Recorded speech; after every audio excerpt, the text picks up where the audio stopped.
This is a little deck that I prepared. Is really how to actually win more listings in 2026. Now, the good news, all the reports that I'm seeing are telling us that the market is finally starting to loosen up. We're seeing downward pressure on interest rates. We're seeing more activity from home sellers. Some are growing impatient. They've been waiting since 2022 to be able to get their house on the market. They're just not going to wait anymore to see if interest rates are coming down. And in some cases, interest rates are just coming down enough for them to get active. And so the big logjam that we've been seeing in the market is that sellers haven't wanted to trade their 2.5% mortgage for 6.5% mortgage. And now we're seeing those rates are touching 6%. They're getting a little lower. The stock exchange is forecasting an 83% likelihood the Fed's going to cut again in December. And why that doesn't have a direct correlation on what the 10-year rate is going to do, or mortgage rates in particular, it does indicate that it improves consumers' confidence, creates some excitement and enthusiasm and confidence to go ahead and get into the market. So we're going to see more activity, it looks like, and that's only going to be beneficial to everybody. So let's talk about it. How to actually win more listings in 2026. The first thing that we've got to acknowledge, that I don't have to tell you, is that getting listings can be hard. And a lot of people are just resorting to cold texting and cold calling, door knocking, mailers, ads, chasing spheres. And those of you that know my story know I've done all of this at a high level. And a lot of you have chosen the Easy.Seller leads route because we've automated a lot of this process, and that's working out. But it doesn't mean that you shouldn't be doing all these other things. We shouldn't be the only source that you're using. You should be developing these other areas, and you should have multiple channels that you're working. Now, if you've got different lead types that you want to do, we've got the ability to automate that process for you as well. So look, this is the problem we all are trying to figure out to fix, just having more conversations with people who want to talk about selling. But the other problem, the one that we talk about mostly on this call, is that we've got to convert a higher percentage of the people that we meet. All right. Selling, marketing of any kind, is finding people to sell and selling the people you find. You got to do both. All right. Real estate is one of the best jobs in the world. And when you think about the income that you can earn per hour of an actual transaction, it's off the charts. I mean, there are a lot of rich people that made money in the real estate business, but the successful ones know how to do both. They don't just know how to do transactions, and they don't just know how to market. They're finding people to sell. They're converting those, selling the people they find, and then they're turning that into a closed transaction, into an escrow. So we've got to convert at a higher level. So yes, it's hard, but don't wish it were easier. You got to get better. And that's what these programs are doing. And the clients that we see that are getting the best results are the ones that are showing up for the coaching, that are engaging in the coaching, that are doing one-on-ones, that are solving individual problems. They're focused on getting 1% better every single day, and they're seeing huge increases in their productivity. And because for some of you, you don't need more leads. You just need to do a better job with the leads that you're getting. And it doesn't matter what kind of lead that you're working with. And so the thing that I've got to remind myself, sometimes in our business, the thing that I remind clients all the time, is that failure to convert the lead is not the fault of the lead. First of all, we've got to understand what's a qualified price. So when we talk about lead, a lead is not an expired, a lead is not a canceled, a lead is not a for sale by owner, a lead is not, a likely to list or a probate or a divorce, or pick any lead source that you want. That is not a lead. That's a name. Our job is to identify the ones that are actually qualified. So what we're trying to do, and what you should also be doing, is looking at as a qualified prospect as somebody who is interested in selling their house at some point in the future. Now, the reason we like FSBOs, expires, and cancels, the reason that we like some of these likely to list, and we like absentee owners, and we like divorce, and we like, probate, and some of those other lead sources, the reason we like this is that statistically, they are highly probable going to do a real estate transaction, as opposed to your sphere of influence.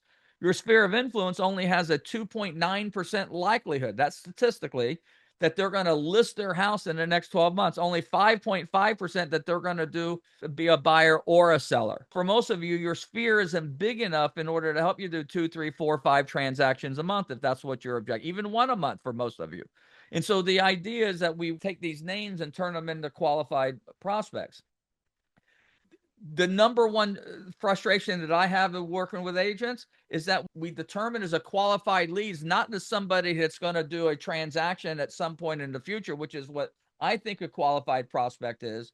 What most agents think is a qualified prospect is somebody that's ready to do business right now. And I think that's flawed because for the most part, the way I always looked at it, I just want to have more conversations with people who want to talk about selling, whether or not they're ready now or they're ready, next month or next year. And the reason I always think about it that way is because I'm going to need a listing in 3 months too.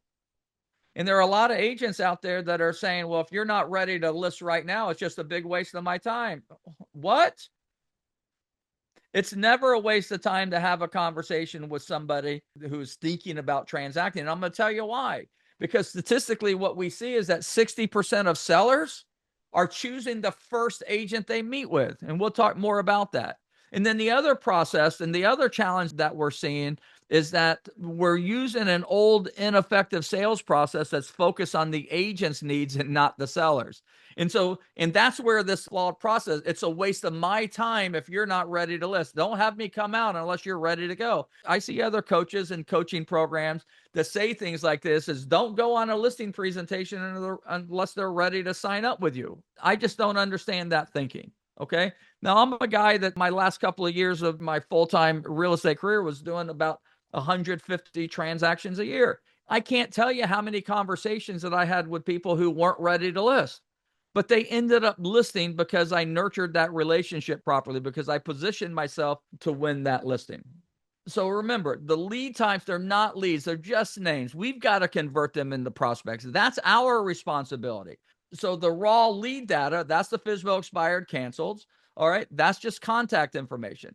Then we've got to turn that data into dialogue, and then we got to turn that dialogue into a meeting with a qualified prospect, somebody who's actively engaged and ready to sell. So that's our responsibility. So it goes back to this. We got to find people to sell. We got to sell the people we find, and we got to close escrow. At the end of the day, it's not how many listing presentations or even how many listings we have. It's how many checks are we cashing. And so the rule of thumb that you really want to double down on right now is that you need to be having at least 5 conversations a day with people who want to talk about selling.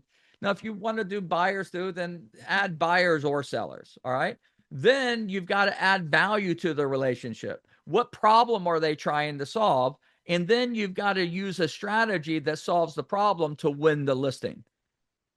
Does that make sense? It's not all about us. Most of us are having conversations with potential sellers or even buyers for that matter that sound a little like, I'm a good agent. You need a good agent. Hire me as your agent. And we go from, oh, you're in the market to hire me. And if I'd have met my wife and said, hey, nice to meet you. You want to get married? She wouldn't be my wife today.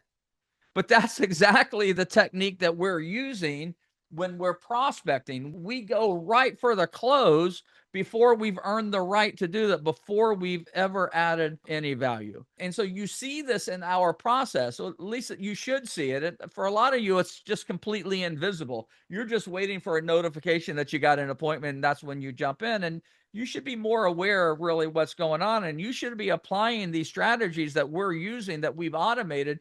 You should be applying these in all areas of your business.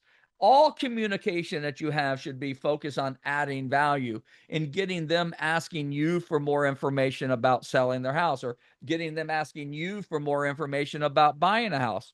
At the end of the day, all marketing boils down to one simple thing: the right message to the right person at the right time. All right. And so to do this, you've really got to understand the 3 psychological stages that home sellers. Now, home buyers have their own process and it's similar, but because our focus is on listings, and we like listings because listings give us leverage, is that we need to understand that they start in research mode. And research mode starts weeks or months before they're actually ready to list their house. They get into this mindset. The conversation starts around their house and with their close friends and family. We're thinking about selling. We're not sure if we should sell. Where are we going to go? When are we going to move? What's going in the market? And all of a sudden, they're paying attention to local open houses and new listings in their neighborhood or surrounding neighborhoods. They're checking in with Zillow or Realtor.com more often. They're just kind of getting a feel for what's going on in the market. And then they transition at some point to strategy mode. This is when they get a little more serious. It starts to get real now. And they're thinking about home preparations. What do I need to do to get my house ready? Maybe they even start, fixing things up and doing some of the deferred maintenance that they've been postponing. They want to know what their home is worth, and they start checking Zillow or Realtor.com or asking you. Then they're wondering, well, when's the best time? Should I sell now? Should I sell later? There's a lot of people think that the only time you should sell your house is spring or summer. And that's not necessarily true. And then what's the right strategy? The problem, part of the flawed process that real estate salespeople have is that process is they're using old school techniques. And so one of the things that we have to understand is that we're not going on job interviews. I mean, yes, they're interviewing us, but they're not interviewing us to figure out whether or not they should hire us. They're interviewing us to figure out what the best way to sell their house is. They're picking your brain. And you know that you're dealing with a potential seller when they're in strategy mode, when they start asking you, well, what do you think I need to do to get my house ready for sale? What do you think my home's worth? What do you think you can sell it for? How long do you think it's going to sell? You think we should sell now or wait till the summer? All right. What are you going to do differently to sell my house? Right? When you're getting those questions, you know that you're dealing with somebody who's in strategy. And what they're really trying to figure out is what they're going to do. What's the right strategy for them? And they might be talking to 2 or 3 agents, and they're synthesizing this data and taking the best of what they heard from multiple realtors to come up with their own strategy of what they think is the right way to get their house sold. Does this make sense to you guys? And when they're going through that process, because at some point, and generally pretty quickly, once they synthesize the information, they move into decision mode. And they've decided or built their own strategy, their concept of what selling their house is going to look like. They've decided in their mind how much they should list it for, probably high to leave room for negotiation. They've decided when they want to do it. And now they just got to decide, what agent am I going to hire? And we think we're interviewing for a job. But what I learned, and what took me the year I went from 76 transactions to 173 transactions in 1 year, was this realization that they're not choosing an agent, they're choosing a strategy, and then they're hiring the agent to implement it. And so when you've got a superior strategy and they vibe with their strategy and they say, that's the strategy I think works best for my house, because I happen to think our strategy works best for any house. But people think their house is special, and they say, that strategy aligns with my thinking. And then they hire you to implement that strategy. And as soon as you guys can internalize that, as soon as you start thinking about your business this way, everything will change. All your marketing changes, how you talk to clients change, how you present to clients, how you present strategies to them. As soon as you understand and internalize that they are not choosing an agent, that you are not interviewing for a job, they are not hiring you because of how many houses you sold. The truth of the matter is they like your strategy, and they believe your strategy, and they think your strategy is going to work for them because they've internalized your strategy as being the right one. They don't even ask how many houses you sold. They ask, when can you start? They don't negotiate the commission. They ask, what do you need from me to get started? Not only you're going to sell more houses, okay, but what happens when you start making this part of your message, and you start using, whether or not you're using TV in order to attract people, okay, or you're using text messaging, or you're running ads in the newspaper, or you're running ads on social media, or you're just posting, no matter what you're doing, as soon as you understand this and you start talking about your strategy and you start educating people about how to sell their house fast and for their price or more, that's when everything changes, because 2 things will happen. You'll get a lot more people that want to talk to you, and then you'll convert a much higher percentage of the people that you meet. And when that happens, you cash more checks. And that's really what the objective is. And so this is the thing that you've got to really own. You've got to own the fact that the agent with the best strategy is going to win. Let everybody else talk about what they do. We help with staging. We're going to do professional photography. We're going to do drone. We're going to host open houses. We're going to create beautiful flyers. Well, so is everybody. What's your unique selling proposition? Every other agent that you're competing with has been doing it probably the way you've been doing up until now. Okay. And that is, I'm a good agent. You need a good agent. If you hire me to be your agent, I'll take photos, I'll post it on the MLS, and we'll pray for buyers. Versus the new you who's showing up with a written 10-day strategy to sell houses fast and for their price or more. It's a deliberate strategy with an outcome that meets their objectives. I mean, help me find a seller who doesn't care about selling fast and getting their price. Help me find one. It's a universally appealing message. So as soon as you understand that, then you can start the following down these two paths. Now, statistically, we know that the first one in has an advantage. 60% of sellers are choosing the first agent they meet with. So that means you need to be the first agent in with a superior strategy. And if you can't be the first, you got to be the next. Because if you're not the first, if they don't list with the first one, it wasn't the right strategy or it wasn't the right time. So maybe when you get in, so that means the next agent with a superior strategy is going to win. And so some people say, well, call me after you've talked to everybody else. That's a mistake. I want to be the first agent in. Don't talk to everybody else, then talk to me. I used to do that kind of nonsense. And you know what I lost? They canceled their meeting with me because they listened with somebody else.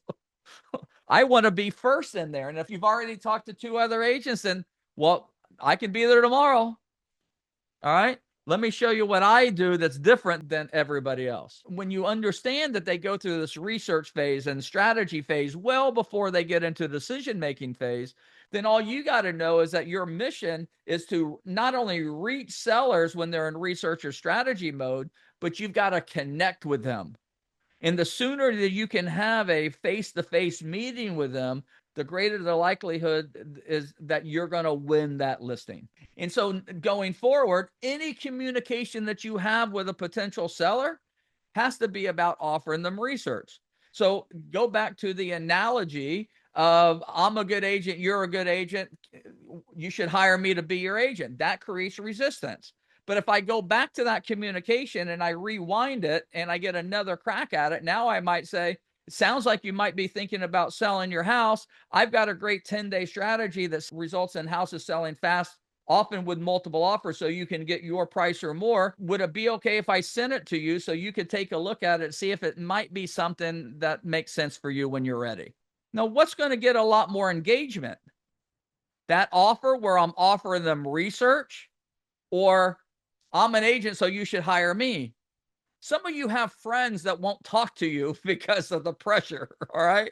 I remember, when I was really hustling, my wife would say, because I was always talking about everything was a job interview. Everybody I knew, everybody I didn't know. I went out of my way to explain how many houses I was selling and how great I was doing. And I was saying either directly or indirectly that if you ever need an agent, I'm the only guy you should talk to. And my wife would be like, can't you talk about something else? And I'm like, I can, but I don't want to.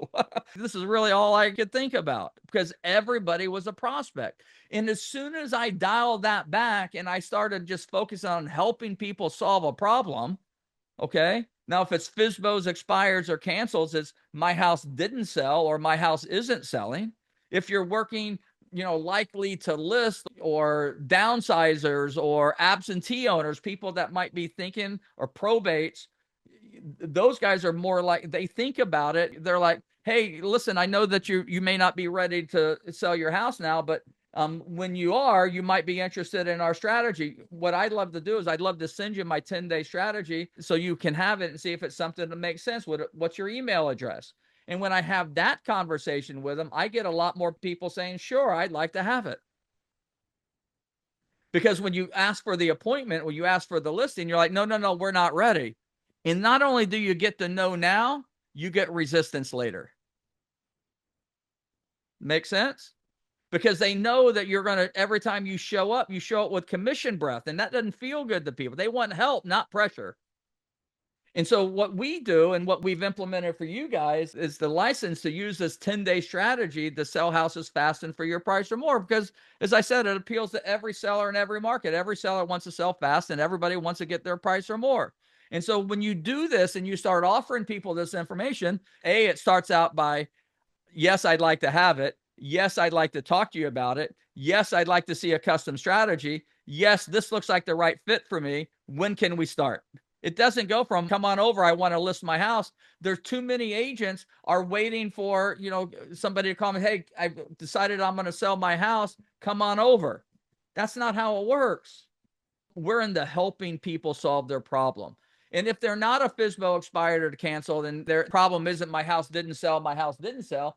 They might have some PTSD from a previous experience that they had. They may be worried about what if my house didn't sell. They may be worried about having a bad experience. And they don't just worry about for them. They're afraid that if they put their house on the market and it doesn't sell, what will their friends think? What will their neighbors think? If I don't sell it in this time, what's going to happen when I want to buy my house? I got to figure out that timing.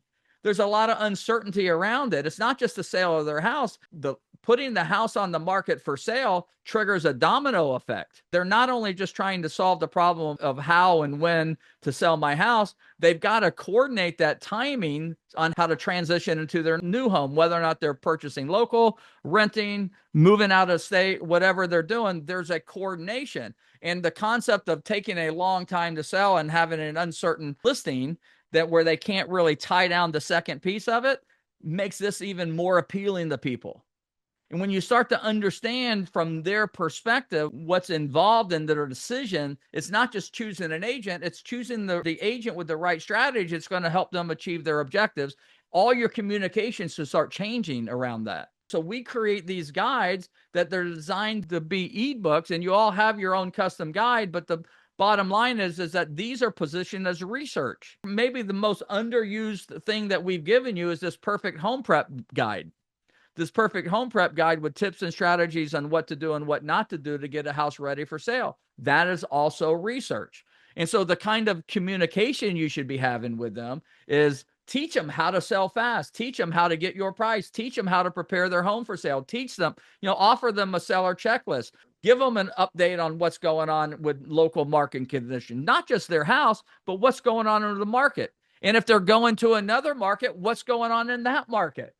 You guys all have RPR. You can go into RPR and tell them what the market conditions are in their market. And if they're going to a new market, what the market conditions are there. And you can look like an expert with about 10 minutes of preparation.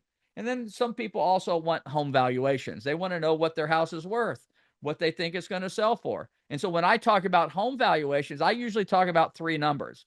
I talk about the number they want. Okay, and I want them to explain to why they want that number and how they arrived at it. Then I tell them what I think the market is saying based on comps. This is what the market is saying your house may be worth. Then we have price as the strategy.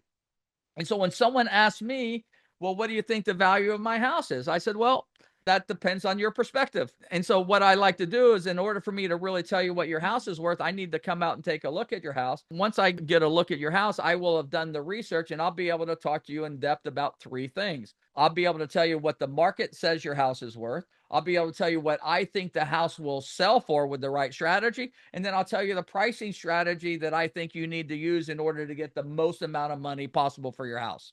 And then we'll compare that to your objective and see if we can put together a custom strategy to get it sold fast and for your price or more when you're ready. Isn't that a compelling value add for people? And they're like, what do you mean there's three prices? Isn't there just one price? No, there's lots of different perceptions. And so one of the things that I explain to people when we get around home valuations and home pricing and that kind of thing is that if you ask 10 realtors and 10 real estate appraisers what the value of your house is, you're going to get 10 different opinions. Who knows? That's not my job. My job's not to figure out what the house is worth. I'll tell you what the data says it might be worth, but that's not my opinion of value. My job is to figure out the strategy that's going to get the most amount of money the market will bear. And if we do it right, it's more than what the market says your house is worth. When can I see the house? You see the difference in strategy? And so all of these things that we're doing, and it doesn't really matter. So whether or not you're communicating with email or SMS or calls or social media, this is the way that you need to be doing it. On your social media post, instead of just listed, just sold, and what you had for lunch, how about offer your lead magnet? How about offer them a home prep guide? How about offer a seller checklist? Your email campaigns, you should take stuff right out of your playbook that we created for you. You can drop your playbook in the chat GPT and say, write 24 emails, educational emails on the content in my playbook, and it'll write it for you. Now, you should go in there and edit it. It doesn't get it right on the first pass. It's not that magical yet. It'll give you the theme, and all you got to do is in there and tweak it a little bit. And then you can run that campaign. We'd be happy to optimize that for you. Even with your texting, you shouldn't text that often, but if you're going to check in with your sphere, offer them a lead magnet, offer them a home prep guide, offer them a home valuation, offer them a seller checklist once in a while. So even if you just send them one text a month and rotated those messages. Now, here's a little known fact. Your AI powered CRM that you have as part of our program can do all this for you. You just got to import your sphere of influence into it and let us turn it on. It'll even automate your social media posts for you to do that. All right. So you've got leverage to be able to do that. If you haven't taken advantage of that, take advantage of it. All right. Now, remember, all you're going to do is you're going to teach them the strategy, give them the strategy for free, and then let them hire you to implement the strategy. How profound. Just change the focus from getting listings to getting more listing presentations. Or let me make it more simple. Don't even think about getting more listing presentations. Just focus on having more conversations with people who want to talk about selling. Because here's the thing that you have to understand. There's this thing called law of reciprocity. The law of reciprocity says that when you give things to people, they want to return the favor. True or false? You have this in your own experience. My wife has got this chronically. All right. Somebody does something nice. She wants to do something nicer for them. We get invited for dinner. She doesn't want to take one bottle of wine. She wants to take two. So when you start giving to people, you start helping people, especially if you are aligned with them because you listened to them, you heard what they were trying to do, and you customize the strategy. And you showed them how your strategy, the 10-day strategy in particular, is going to help them achieve their objectives. It's going to allay their concerns, that it's going to get them to the next step in their process. And that you're going to do it, as anxiety-free as selling and buying a home could be. When you do that, they feel obligated to hire you to do it. After all, if you're presenting a custom strategy, they can't hire another agent to implement your custom strategy, can they? So one of the things that I say when I'm getting resistance about meeting somebody, I'm on the phone and I'm trying to convert that into an in-person meeting. They say, well, I don't want to have anybody out there because I don't want to waste your time. I hear that all the time. Well, we don't want to waste your time. We're not ready to list. I don't want you coming out. Hold on. First of all, Mr. Seller, it's never a waste of my time. My job as a real estate professional is to help as many people as I can help. And the information that I want to share with you is going to be helpful whether or not you hired me down the road, hired another agent, or continued for sale by owner. I would love to come out. I'd like to see the house. I'd like to meet with you. I'd like to talk about the different strategies, and then you'll decide. I'm clear that you're not ready to do anything right now, but the information that I want to give you is something you should be considering before you decide what you want to do. How's Thursday or Friday look? Some of you, we set you up an appointment where somebody's not ready to list for 2 or 3 months, and then we get feedback in Slack, oh, they're not ready to list. That's a shitty lead. Come on. Any conversation you have with somebody who wants to talk about selling their house, they have intent about selling their house, whether or not it's now, 3 months from now, or 6 months from now, is not a waste of time to have that conversation. You may not want to wait 6 months. I never did either. I want that listing right now. I got a very high sense of urgency. Ask Nick the level of urgency that we run this business with. But the bottom line is, I always said, okay, I'm going to help you now. I'm going to invoke law of reciprocity. I'm going to add as much value as I can, because the more time I spend with them, the greater the likelihood is that they're going to choose me. So I have a conversation on the phone. Then I send them the guide. Then I go out and meet. And then I give them tips on what to do. Then I come back with a comprehensive market valuation. The more time I spend with them, the higher my conversion rates. And so if I got to spend, 3 or 4 trips and 3 or 5 hours to win a listing, to make a $10,000, $15,000, $20,000 commission, okay, I guess I got to do that. It's a waste of time if I don't win the listing in 1 hour. Come on. Listen, let me remind you, 71% of agents did 0 transactions last year. It's probably higher this year. Only 9% of agents did more than 10 transactions. Well, this is the kind of thinking that causes that. All right. You just want to have conversations with people who want to talk about selling.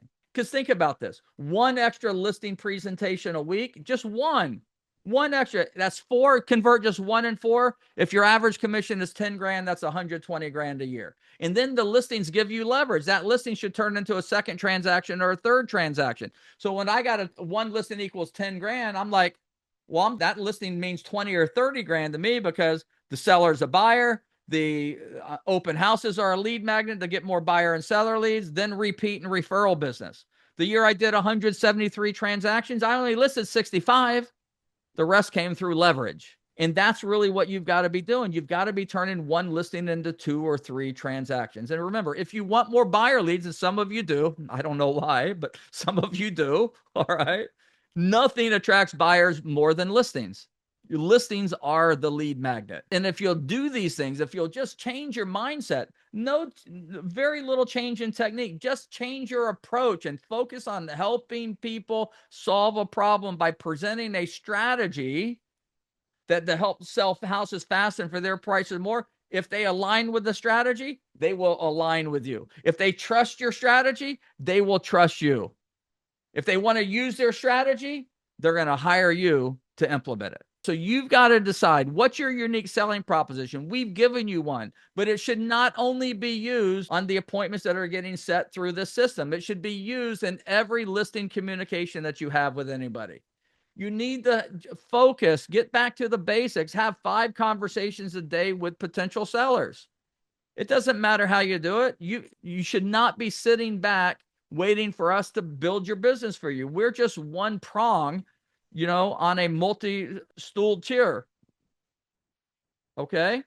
So what you've got to do is you've got to reposition your opening statements to add value. Stop saying, let me come out and meet you. Offer them the value. They will meet with you if they think they're going to get value. When you get resistance, no problem. I understand it's not a waste of my time. My business grows by helping as many people as I can achieve their objectives, whether or not they use me or not. I would love the opportunity to meet you, talk about the different strategies, and I promise the information I'm going to share with you will be helpful whether or not you hired me at some point in the future, hired somebody else, or sold for sale by owner. It's Thursday or Friday better. As soon as you adopt that and you dial it back, more people will say yes. And then all you got to remember is 60% of those people will hire the first agent they meet with. So it's in your best interest to get there early. And then your job then is simply to move them to the next logical step. And whatever you do, don't propose marriage until you've earned the right to ask. Okay? They don't know you. They don't like you. Stop treating them like it's a waste of time. I'm going to just say one more thing. Because sometimes when you have an initial conversation with somebody, people can be a little short. They can be a little gruff. They can sound a little annoyed. They can come off too strong. And we take it the wrong way. We think that we're going to get it. But you got to understand where they're coming from. By the time an appointment is set for you from us, just think about that. First of all, we're not the only people communicating with them. Okay? That's number one. Number two, they're getting bombarded from all sorts of people. We're making a value-added statement. But just remember this, by the time the appointment got set with you, they were likely to list. Then they got a message. They respond to that message and said, yes, I'd like more information. Then they went to the website, saw a video, booked a meeting, or engaged with the AI, or the ISA, or an email. And then they agreed to have a meeting with you. By the time they get to you, it's already gone through Phil. These are people that want to have a conversation about selling their house, and they wouldn't have jumped through all those hoops. Just because they don't greet you with a come list me attitude doesn't mean it's a bad list. It just means that they're annoyed from getting bombarded. They just want to kind of get to the point. And so the best way for you to have better results on those initial meetings is by dialing it back. And the worst thing that you can do is come on aggressive. The best thing you can do is just be no problem. I understand. Let's get you the information. I know that you're not ready. Not trying to talk you into anything. The information is helpful no matter what you decide to do. I promise when I come out, I'm not going to bring anything that resembles an agreement for you to sign. I just want to come out and help you. Well, let's have the conversation, and then we'll see where it goes from there. I still bring the agreement. I just may not pull it out. All right. All right. So the bottom line is you just want to have more conversation. So lower the resistance. What I find is that in those initial, people can be a little rough, and I could talk my way into getting the meeting. And then I'm like, okay, well, I'm not sure I'm going to be glad I did that. But then I go to the meeting and they're night and day different when you meet them in person than that initial phone call. That's just how it is. It's not unusual. I mean, we don't know. Did they just have a fight with their spouse? Did they just get in a car accident? Are they running late to a meeting? Are they having a rough day? We don't know all the factors that cause them to be less joyful than we would like them to be. But that doesn't make them any less of a candidate. They just don't know us. They think that we're their sales call. Nobody wants to be sold. And as soon as we demonstrate that we're just really trying to help, we're trying to get them information that they can use to figure out what they want to do, to figure out what's the right way for them to go, and there's no pressure for them to choose us, everything starts to change after that. Because your logical step is you just want to get face to face with them. And then when you get face to face with them, you figure out where they are, and then you figure out from there what the next logical step was. And you just keep moving, next logical step, next logical step, next logical step.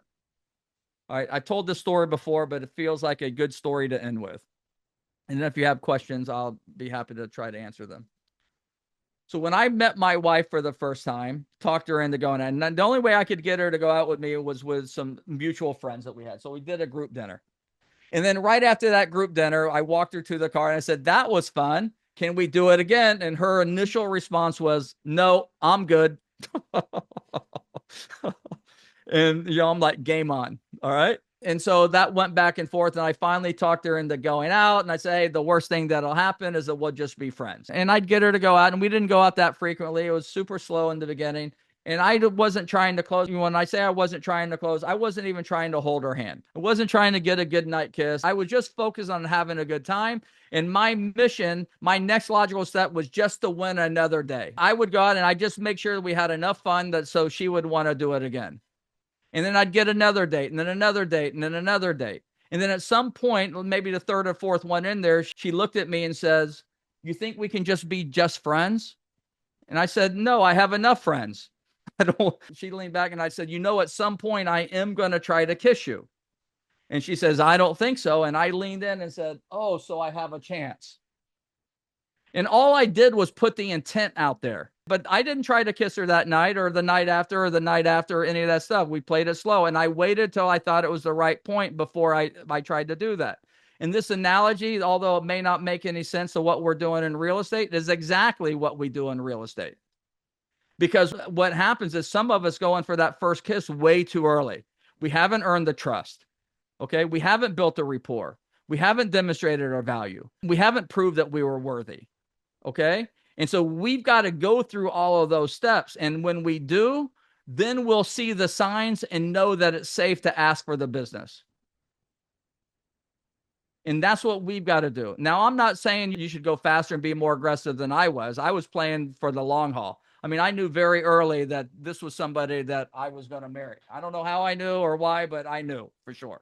And the bottom line is that's exactly what happened, thank God. But the reality of the situation is that I see us in real estate, we just try to go too fast. Slow it down, find out what they want, spend the rest of the time helping them get it. And if you'll do that, you don't need any high pressured or closing techniques to get them to choose you, because choosing you will be the natural conclusion towards which all your efforts have been directed. All right.